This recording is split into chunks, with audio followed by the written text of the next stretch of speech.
meron ka bang idea kung paano mo palalaguin yung kinita mo dito sa ibang bansa bilang OFW sa Pilipinas? Diploma o diskarte?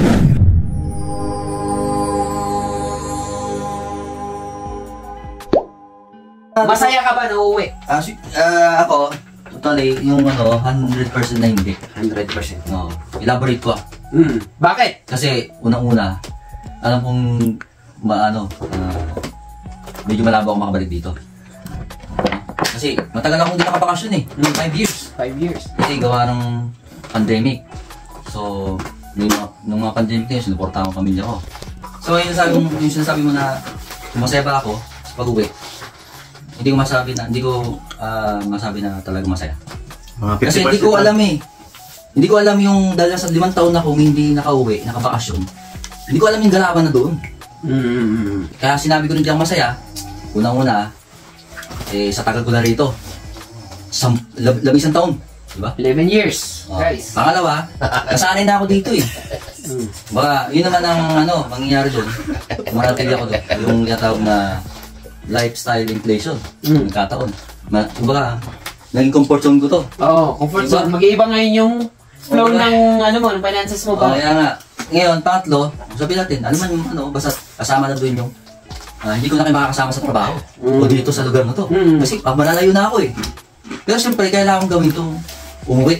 Yung tamang proseso na umuwi ako. Hanggat maaari ayaw kong gawin yung maging tenti ako. Saka, bakit pa ako magtitenti? Ako na rin magtatanong. Ako rin sasagot.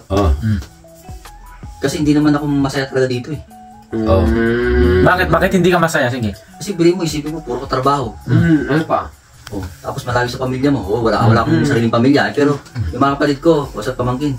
Siyempre sa tagal na nanirahan ako dito, talagang dito bakasyon, yung loob nila lumalayo. Kung maging kayo sa may pamilya, yung anak mo, sa tagal mo na nanirahan sa abroad, nakikita ka lang yan sa screen. Pero yung loob niyan lumalayo. So pag uwi mo ng Pilipinas, o sa amang bansa ka, talaga, na nakatira, yung anak mo dun, kilala ka na lang sa screen. Diba?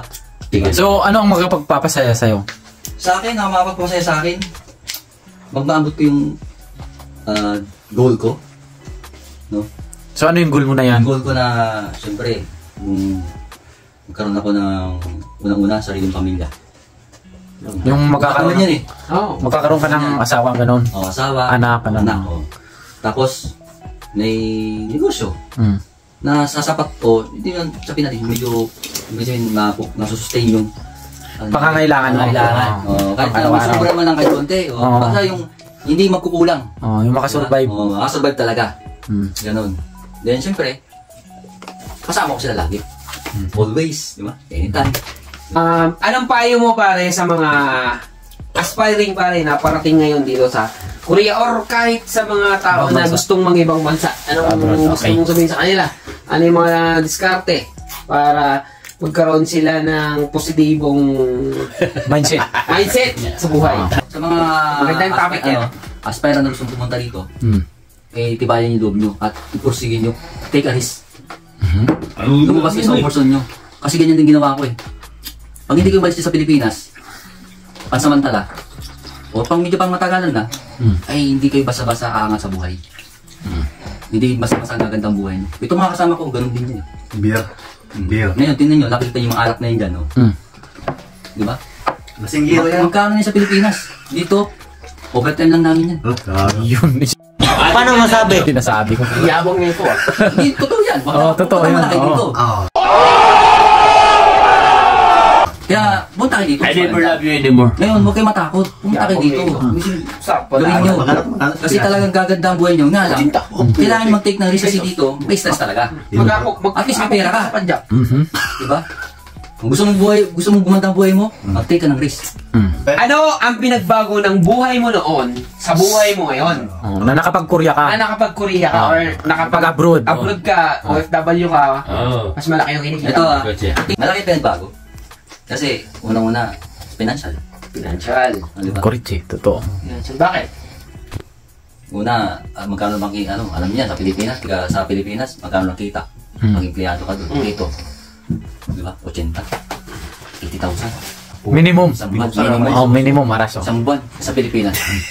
Sino ang makakapagkita ng ganun o kikita ng ganun sa Pilipinas?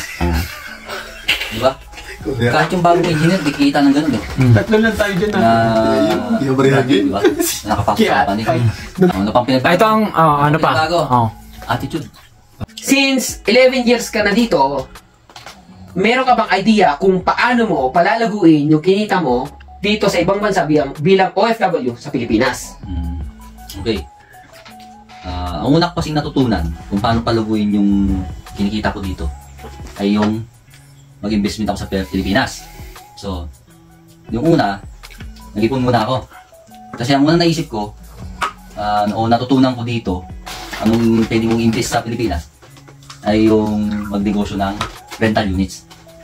So, nag-umpisa ako dun sa dalawang unit. Dalawang units, no? Yun yung idea ko. Yes. Final. Diploma o diskarte? Yun! Diploma o diskarte! Sa akin ganito, sige, bot yan pwede. Ano? Pero dapat mamili ka ng isa. Isa lang. Tinatanong nga kita eh. Kruche. English Eh, tanong ka. Ganito, sige. Kasi sa akin, bot talaga yan. Pero kung isa lang papipiliin, sa akin diskarte. Oh, Na. okay. Alam bakit high school graduate pinakapunta dito eh. Di ba? Tumatanggap ng ang South Korea ng high school graduate. No experience. Nakapag-abroad. Other than other countries. English. Di ba? May English pa yun. Sige. Di ba? Kasi kung professional, What the fuck? professional, pagka, sa atin mas maganda yan, mga professional. Sa lugar natin sa Pinas. Pinas. Kasi, yan, kahit na edad na yan, hindi na masyadong makalakad ba? Professional, di ba? Doktor, nag-usa ng negosyong, consultation. Ah. Diba? Diba? Hindi na masyadong kikilos yun eh. Kita siya. Tago mo. Pero siyempre, hindi ko naman sinasabi na huwag kang kung kaya mo pag-aral muli, mag-aral ka. Guruchi! Kasi depende nga sa tao yun eh, kung ano yung kapalaran niya. Para sa kanya yung ibang bansa, hindi para sa kanya yun talaga. Bigay ng Diyos sa kanya yun eh, kaya kailangan mong hanapin. Huwag kang makita ka. Yung short, hindi itong short yan. Ginagawa yan. Huwag kang maniwala sa swerte. Itong nangyari sa buhay namin ito, hindi ito swerte. Tinrabaho namin to. Meron dito kayong kasama. Meron kami kasama dito. Kruche. Tama. Ang alam na niya, iso-opso. Pero bakit nandito? Sino yun? Akala ko si Glenn. Siya nung kwento mo kanina eh. Pero bakit? Bakit sinabing hindi swerte? Kumilos siya eh.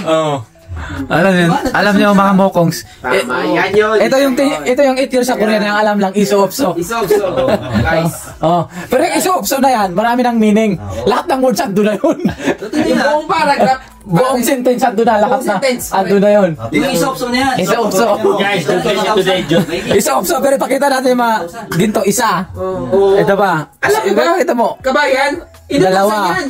Huwag ka masyadong sa Tatlo. Ito. Sumagot siya, iso-opso. Apat. Iso-opso lang yung kalam na Korean yan. Tsaka ito, nakita nyo may euro siyang alahas. Alahas. May alahas ako ito lang. Hindi yan alahas. Ito, Ano yan? Burloloy. Hindi. Anting-antik. Depende naman sa tao yan. Kasi ako tama. lang mahilig sa ginto. Kasi depende yan. Yung sa kanya, investment din yan. Yung Richie. ginto. Kaya lang, magkakaiba kami ng pananaw sa pagdating sa paggamit ng pera. Investment ng mga tutungan ng pera. Yun. Kaya, mas maganda yung pera ilagay nyo sa investment. Talaga. Yan. Katulad mo dito. Yan ang pakingatan nyo kasi madali mawala din kasi yan eh. Pagka sa Pilipinas, di ba? Uwi ka doon, sikwat, ganito. Kaya ingat lang din. Okay. Kailangan yung pera, i-multiply nyo. Kailangan nyo i-multiply. Habang nandito kayo sa abroad, Laki na kami story. dapat nag-investment na kayo sa Pilipinas. Wala, malakalaman yan. May tanong pa, Isuso? Okay na. Okay na, cut.